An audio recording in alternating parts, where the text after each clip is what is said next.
Hello students, M के study point में आप लोगों का एक बार फिर से स्वागत है। स्टूडेंट्स, जैसे कि आप लोग देख सकते हैं और ये भी पता होगा आप लोगों को कि जो आईसीएसई ने अपना एग्जामिनेशन 2 सेमेस्टर में कर दिए हैं, सेमेस्टर 1 और सेमेस्टर 2। सेमेस्टर 1 आपका पूरा एमसीक्यू फेज में होगा, सेमेस्टर 2 आपका पूरा एसएक्यू और लॉन्ग टाइप में होंगे। तो सेमेस्टर 1 में जैसे कि आईसीएसई ने अपने साइट्स पे स्पेसिमेन पे क्वेश्चन पेपर जो है अपलोड किए हैं। तो स्पेसिमेन क्वेश्चन पेपर आज हम लोग सॉल्व आउट करेंगे और जानेंगे कैसे जो है हमें क्वेश्चंस मिलेंगे, किस तरह से हमें उसको सॉल्व करना होगा।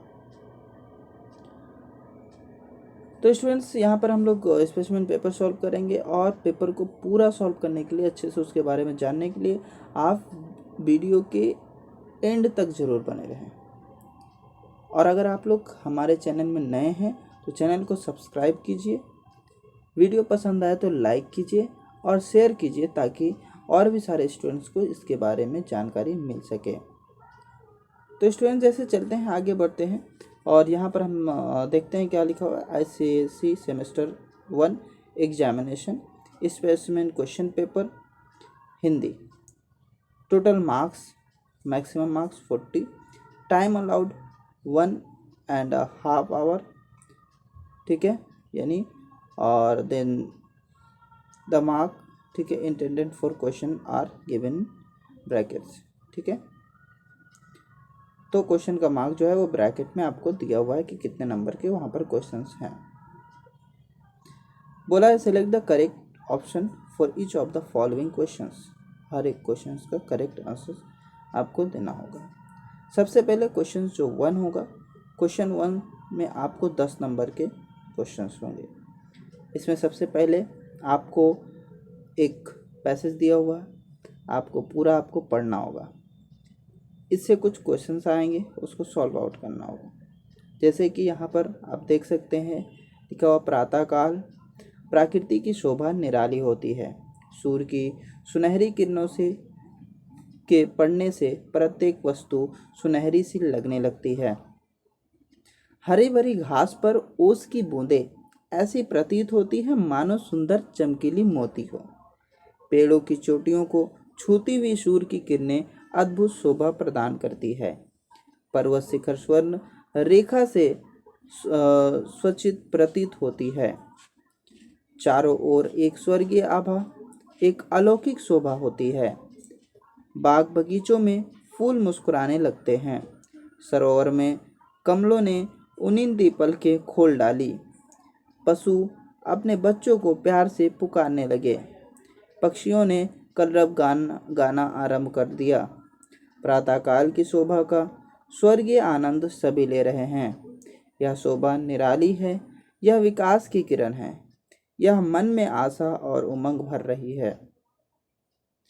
अब ये जो इतना हमें दिया गया है पैसेज, उस पर बहुत सारे क्वेश्चंस आएंगे, यानी 10 क्वेश्चंस होंगे, उसे सॉल्व करना है। तो यहाँ पर सबसे पहला क्वेश्चन है, हरी घास पर मोती से क्या चमकते हैं। हरी घास पर मोती से क्या चमकते हैं। तो जिस तरह से हमने पढ़ा, तो यहाँ से आपको पता चला कि हरी घास पर मोती से ओस की बूंद जो है चमकते हैं।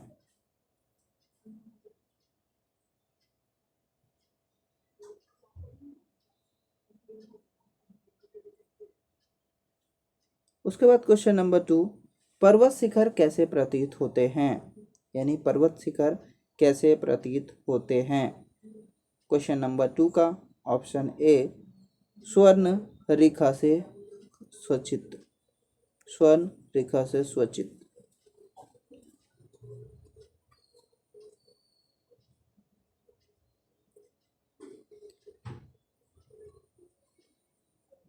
अगला क्वेश्चन, क्वेश्चन नंबर 3, चारों ओर कैसी शोभा है। चारों ओर कैसी शोभा है। तो वहाँ पर हमने पढ़ा था चारों ओर क्या है, अलौकिक शोभा है, यानी ऑप्शन ए, अलौकिक शोभा है। प्रातःकाल की शोभा किसकी किरण है। प्रातःकाल की शोभा किसकी किरण है। तो ऑप्शन है विकास की किरण। मन में क्या भर जाता है, मन में क्या भर जाता है। यहाँ पर 4 ऑप्शन है, दुख और आलस, असंतोष, आशा और उमंग, करुणा। तो यहाँ पर होगा आपका 5 का आशा और उमंग।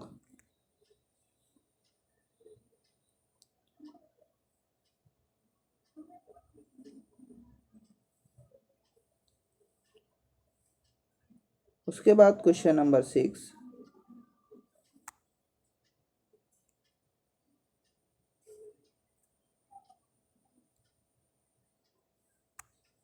क्वेश्चन नंबर 6, प्रातःकाल में पशु क्या करते हैं। प्रातःकाल में पशु क्या करते हैं। तो क्वेश्चन नंबर 6 का ऑप्शन है, भागने लगते हैं, गाना गाने लगते हैं, अपने बच्चे को प्यार से पुकारने लगते हैं, चिल्लाने लगते हैं। तो ऑप्शन सी होगा, अपने बच्चे को प्यार से पुकारने लगते हैं। क्वेश्चन नंबर 7 है, यह शोभा डैश है, सही शब्द भरना है। तो यह शोभा निराली है, अनोखी है, मतवाली है और खुशहाली है। तो ये शोभा क्या है, निराली है। उसके बाद स्टूडेंट्स आगे बढ़ते हैं। आगे आपके क्वेश्चन नंबर 8। क्वेश्चन नंबर 8, अद्भुत शब्द का अर्थ बताइए। अद्भुत शब्द का अर्थ बताइए। तो क्वेश्चन नंबर 8 का अद्भुत का होगा अनोखा, अच्छा, मतवाला और अधूरा। तो यहाँ पर आपका सही जो आंसर है वह है अनोखा। पंक्षियों ने कलरव कब आरंभ किया। क्वेश्चन नंबर 9, पंक्षियों ने कलरव कब आरंभ किया। प्रातःकाल में, संध्या काल में, दोपहर में और रात में। क्वेश्चन नंबर 9 का सही आंसर है प्रातःकाल में। उनिंदी शब्द का अर्थ है, उनिंदी शब्द का अर्थ है नींद से भरी हुई, तरोताजा, नींद न आना, जाग जाना। यानी नींद से भरी हुई।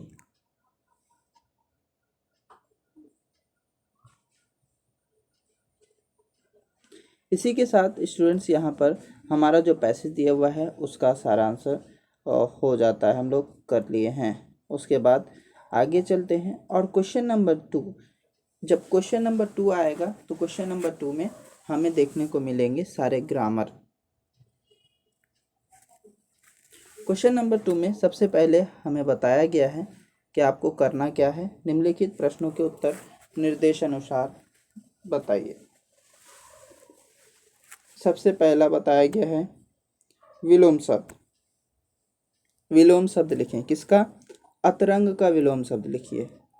तो अतरंग का विलोम क्या होगा, बहिरंग, काला रंग या फिर संगीत या रंगीन।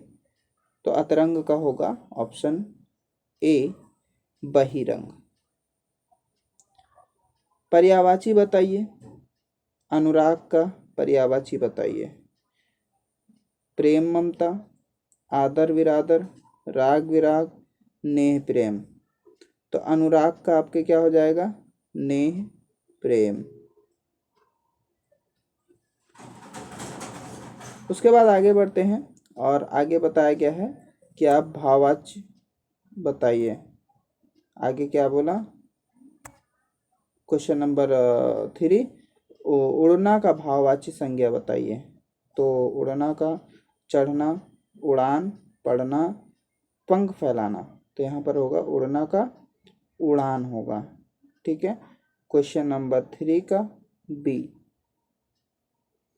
क्वेश्चन नंबर 4, शब्दों को शुद्ध करें। यानी यहाँ पर रामायण, रामायणा जो शुद्ध करें, यानी रामायणा का जो शब्द है उसको आप शुद्ध रूप में लिखें तो वो हो जाएगा आपका रामायण, है ना। तो रामायण होगा शुद्ध रूप। तो क्वेश्चन नंबर 4 का ऑप्शन ए। उसके बाद क्वेश्चन नंबर 5 में आगे बढ़ते हैं। तो क्वेश्चन नंबर 5 में बताया गया है, मुहावरे का अर्थ बताइए। गले का हार, गले का हार, इसका अर्थ क्या है, बहुत बुरी है या फिर बहुत प्रिय, लालच होना, बहुत कष्ट देना।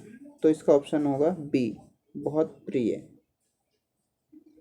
निर्देश अनुसार वाक्य शुद्ध करें। मुसाफिर धर्मशाला में विश्राम करते हैं। भूतकाल में इसको बदलना है ना। भूतकाल यानी आपका जो गुजर चुका है। मुसाफिरों ने धर्मशाला में विश्राम किया, गलत। मुसाफिर धर्मशाला में विश्राम करने जाएंगे, गलत। मुसाफिर धर्मशाला में विश्राम करेंगे, और धर्मशाला में मुसाफिर विश्राम करेंगे। ठीक है, तो इसके साथ क्वेश्चन नंबर जो 6 है, क्वेश्चन नंबर 6 का सी ये आपका सही होगा। उसके बाद आगे बढ़ते हैं स्टूडेंट्स, और आगे क्वेश्चन नंबर 7। क्वेश्चन नंबर 7 में देखें तो बताया गया विशेषण बताइए, विशेषण बनाइए। अर्थ का विशेषण, किसका? अर्थ का। ऑप्शन दिया हुआ अर्थी, दूसरा ऑप्शन अंकित, तीसरा आर्थिक, चौथा अधर्म। तो अर्थ का हो जाएगा आपका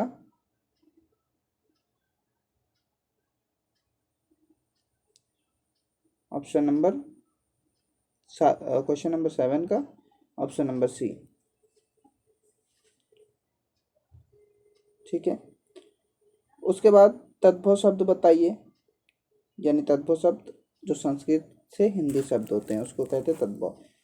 दधि, दधि का तत्सम शब्द है, यानी तद्भव शब्द है। दधि जो है तत्सम है, उसका तद्भव है दही, है ना। दूध, मक्खन और मटका ये नहीं होगा, ये गलत है। उसके बाद क्वेश्चन नंबर 9 और 10 देखते हैं। तो 9 में बोला अनेक शब्दों के स्थान पर एक शब्द लिखें। जो कम बोलता है उसको हम लोग कहते हैं वाचाल, मितव्ययी, मितभाषी, बातूनी, उसको कहते हैं हम लोग मितभाषी। क्या कहते हैं? मितभाषी, यानी क्वेश्चन नंबर 9 का ऑप्शन सी। वचन बदले, यहाँ पर तारा, तारा शब्द का वचन बदलना है। तो तारा का क्या हो जाएगा? तारों, तारी, तारे या सितारे, तो हो जाएंगे तारों। चलिए, इसी के साथ हम लोग जो है अपना व्याकरण का जो पार्ट है वो भी कर चुके हैं, जो क्वेश्चन नंबर 2 में रहता है। अब सेक्शन बी, सेक्शन ए आपका 20 नंबर का ख़त्म हो गया। सेक्शन बी में आपको 20 नंबर का सॉल्व करना है। अब ये सेक्शन बी आपका पहला जो होगा क्वेश्चन नंबर 3, जो साहित्य सागर से लिया गया होगा। ठीक है, साहित्य सागर से बोला क्या गया? पहला क्वेश्चन ये बोला गया कि लोग जब उमा को शमशान ले जाने के लिए उठाकर ले जाने लगे तब श्यामू ने बड़ा उपद्रव मचाया। क्वेश्चन नंबर 1, श्यामू की माँ कौन थी? श्यामू की माँ उमा, सुखिया, दासी या फिर काकी? श्यामू की माँ थी उमा। घर में कोहराम क्यों मचा हुआ था? घर में कोहराम क्यों मचा हुआ था? काकी की मृत्यु के कारण, बच्चे की मृत्यु के कारण, दासी की मृत्यु के कारण या सुखिया की मृत्यु के कारण? तो ऑप्शन ए, काकी के मृत्यु के कारण।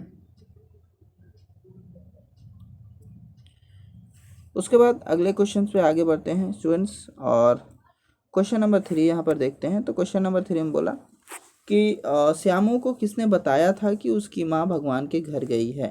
श्यामू को किसने बताया कि उसकी माँ भगवान के घर गई? ऑप्शन ए है उसके दोस्तों ने, ऑप्शन बी अबोध बालकों ने, ऑप्शन सी दासी ने, और ऑप्शन डी सुखिया ने। तो इसका सही ऑप्शन जो होगा वो होगा अबोध बालकों ने। आकाश में उड़ती पतंग देखकर श्यामू को कैसा लगा? ऑप्शन ए खुश हुआ, ऑप्शन बी दुखी हुआ, ऑप्शन सी आनंदित हुआ, ऑप्शन डी व्याकुल हुआ। तो ऑप्शन ए होगा क्वेश्चन नंबर 4 का। अगला क्वेश्चन नंबर 5। क्वेश्चन नंबर 5 में काकी कहानी के लेखक कौन हैं? काकी कहानी के लेखक कौन हैं? प्रेमचंद, सुदर्शन या महादेवी वर्मा या सियाराम शरण गुप्त? तो सही आंसर होगा सियाराम शरण गुप्त। क्वेश्चन नंबर 6, श्यामू ने अपने पिता की जेब से क्या चुराया था? चवन्नी, अठन्नी, रुपया या दिनार? तो यहाँ पर होगा आपका चवन्नी। विश्वेश्वर डैश होकर वहीं खड़े रह गए। ऑप्शन ए हद बुद्धि, ऑप्शन बी कम बुद्धि, ऑप्शन सी जड़ बुद्धि, ऑप्शन डी बुद्धिहीन। तो इसका होगा हद बुद्धि, ऑप्शन ए। उसके बाद क्वेश्चन नंबर 8। क्वेश्चन नंबर 8, यह किसने मंगाई है? यहाँ क्या मंगवाने की बात हो रही है? ऑप्शन ए रस्सी, ऑप्शन बी पतंग, ऑप्शन सी सीढ़ी, ऑप्शन डी कलम। ऑप्शन ए इज सही, रस्सी। नहीं, किसी से नहीं कहूँगा कथन का वक्ता तथा श्रोता कौन है? यानी बोलने वाला और सुनने वाला। भोला श्यामू से, श्यामू भोला से, भोला माँ से और श्यामू जवाहर से। तो इसका 9 का सही आंसर होगा आपका ऑप्शन ए। भोला ने श्यामू से कहा था जब उसकी श्यामू ने जब उसे पैसे मतलब भराई थी कि जो है मैं तुम्हें एक बात कहूँ, अगर तुम किसी से ना कहो तो। भोला ने कहा था हाँ मैं किसी से नहीं कहूँगा। उसके बाद क्वेश्चन नंबर 10, इसमें बताया गया लोग बड़ी कठिनता से उसको हटा पाए। यहाँ किसे कठिनता से हटाए पाए? भोला को, श्यामू को, जवाहर को या विश्वेश्वर को? तो ऑप्शन होगा श्यामू को, क्योंकि उसकी माँ मर चुकी थी जब लोग ले जा रहे थे उसको शमशान, तो उसे ले जाने नहीं दे रहे थे, उस पर जाकर वो गिर पड़ा था। इसी के साथ हम लोग का साहित्य भी कंप्लीट होता है और हम लोग बढ़ते हैं अगले क्वेश्चन की तरफ। और इसका दूसरा पार्ट आपका साहित्य सागर का जो पोएम है वो है। ठीक है, तो क्वेश्चन नंबर 4 में आपको साहित्य सागर का पोएम मिलेगा, जिसमें गुरु गोविंद दाव खड़े काके लागू पाए, बलिहारी गुरु आपने जिन गोविंदियों बताए। तो यहाँ पर कबीर जी किस काल के कवि थे यहाँ पर आपको बताना है। तो वो कबीर जी किस काल के कवि थे?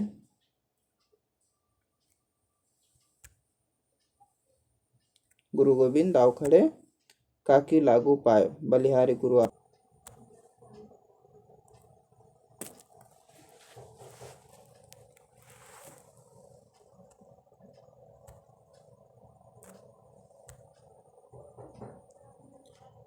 तो कबीर आपके भक्ति काल के कवि थे।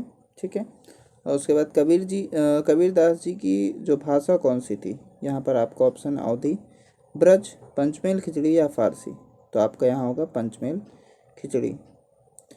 इसका दूसरा नाम भी है पंचमेल खिचड़ी का, सदुक्कड़ी। ठीक है, अगर वो भी रहा तो आप उसी को मानिएगा। ठीक है, यहाँ मैं का क्या अर्थ है? एक आप लोग पढ़े होंगे साखी, जब मैं था तब हरी नहीं, अब हरी है तो मैं नहीं। तो यहाँ पर मैं का क्या अर्थ है? तो मैं का अर्थ ऑप्शन ए अपना, ऑप्शन बी अहंकार, ऑप्शन सी संकोच और ऑप्शन डी मेरा। तो ऑप्शन बी सही आंसर है, अहंकार। कबीरदास जी के अनुसार ईश्वर का निवास कहाँ होता है? कबीरदास ईश्वर का निवास कहाँ होता है? उसका निवास खग में, मृग में, मानव में, हृदय में। ऑप्शन डी हृदय में।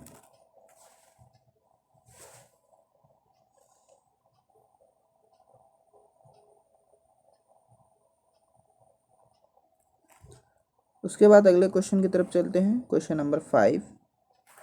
क्वेश्चन नंबर 5 में छिप गया। क्वेश्चन नंबर 5 में हम लोग देखेंगे क्या बताया गया है। क्वेश्चन नंबर 5 में बोला गया कबीर दास जी की मृत्यु कहाँ हुई? मृत्यु कहाँ हुई? काशी, लुम्बिनी, मगहर या वृंदावन? मगहर में हुई थी। काशी में तो थे लेकिन मगहर में इनका मृत्यु के वक्त मगहर में थे। कबीर जी का पालन पोषण किसने किया?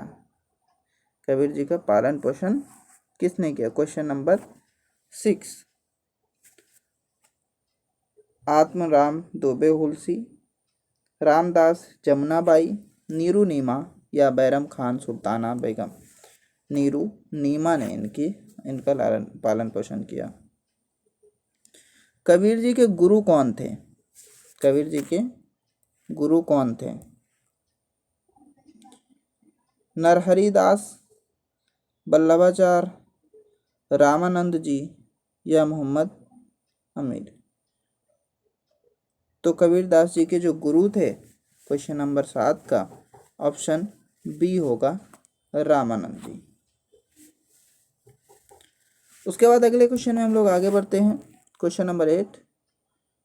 क्वेश्चन नंबर 8 में बताया गया है कि कबीरदास जी की वाणी का संग्रह किस ग्रंथ में है? साहित्य लहरी, बीजक, कमायनी या हुकार। तो इसका ऑप्शन है 8 का बी, क्योंकि साहित्य लहरी नहीं है, हुकार भी नहीं है, कमायनी भी नहीं है, बीजक में होगा। Question number 9। बलिहारी का अर्थ क्या है?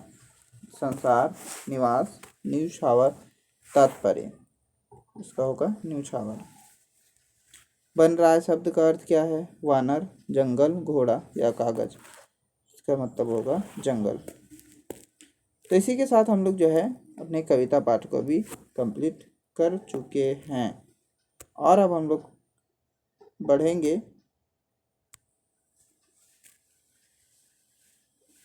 यह है एकांकी संचयन। एकांकी संचयन भी हम लोग देख लेते हैं। इसमें पहला क्वेश्चन है, अगर तुम्हारे सामर्थ्य कम थी तो अपनी बराबरी का ही घर देखते, जीवनलाल कौन था? यहाँ पर आपको बताना होगा जीवनलाल कौन था। तो जीवनलाल राजश्री का पति था।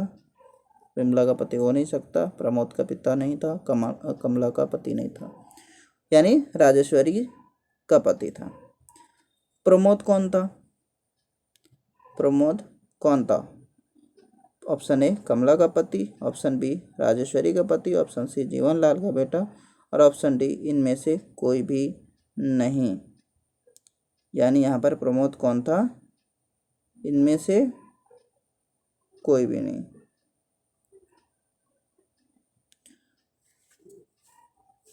अगला क्वेश्चन है, कमलों को मायके ले जाने कौन आया था? रमेश, प्रमोद, जीवनलाल या फिर राजेश्वरी? प्रमोद। हम गौने में आपके हर मांग पूरी कर देंगे, किसने कहा? हम गौने में आपके हर मांग पूरी कर देंगे, किसने कहा?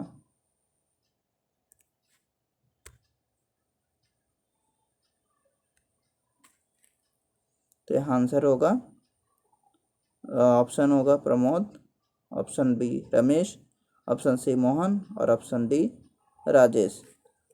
Option A Pramod. Question number 5 आगे बढ़ते हैं। क्वेश्चन नंबर 5 में बोला विदाई की मांग थी, यानी विदाई की क्या मांग थी? 5,000 रुपया, 10,000 रुपया, 15 या फिर 7,000 रुपया। ऑप्शन ए 5,000 रुपया। क्वेश्चन नंबर 6, सब एक ही धातु के बने हैं, कथन का वक्ता तथा श्रोता कौन है? प्रमोद कमला से कहता है। क्वेश्चन नंबर 7, माँ से डैश बोलते हो, झूठ बोलते हो, सच बोलते हो, तेज या फिर धीरे? तो झूठ बोलना। क्वेश्चन नंबर 8 की तरफ जाते हैं। क्वेश्चन नंबर 8 में बताया गया है, मरहम अदा करने के लिए प्रमोद का क्या सोच रहा था? घर बेचने की बात, चोरी करने की, उधार मांगने की या मेहनत कर कमाने की? तो ऑप्शन ए घर बेचने की। नहीं आई क्यों? तबीयत तो ठीक है। उसकी कथन में किसके आने की प्रतीक्षा हो रही थी?